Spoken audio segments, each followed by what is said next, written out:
Viral at pinag-uusapan nga ngayon si Attorney Claire kung saan ay tinutuligsa nito ang mga ginagawa di umano nila VP Sara Duterte at ang amang si former President Rodrigo Roa Duterte. Ito'y base na rin sa nangyayaring banggaan between the administration at sa nasabi nga pong administrasyon ng dating nakaupo na si former President Duterte. Kasalukuyan namang Vice Presidente ng bansa ang kanyang anak na si Vice President Sara Duterte na nahaharap sa kasong impeachment. Ganun pa man, ilang mga netizen ang nagsabi na kung talagang kurap o may ninakaw ang mga Duterte na katulad ng sinasabi ni Claire o ni Attorney Claire at ng iba pang mga kaalyado ng administrasyon ay bakit hindi daw kasuhan ng korupsyon ang nasabi nga pong pamilya Duterte.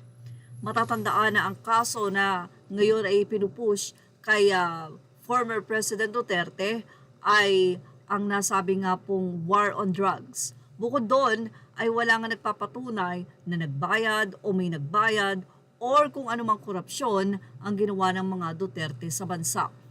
Ngayon ay matindi nga ang banggaan sa nasabi nga pong dalawang partido.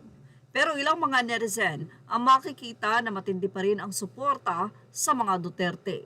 Kaya naman narito ang naging say nila sa sinabi ni Attorney Claire na unang-una raw ay nakakalungkot po na mula sa pangalawang pinakamataas na leader ng bansa ay mukha pang nag-i-encourage siya sa mga tao na magalit sa gobyerno. Mula sa mga netizen, narito ang kanilang naging say. Anila, manahimik ka Claire. Natural lang siguro yan, ma'am, dahil iba na ang ginagawa ng gobyerno ngayon, kinakawawa ang mga tao ngayon dahil sa korupsyon.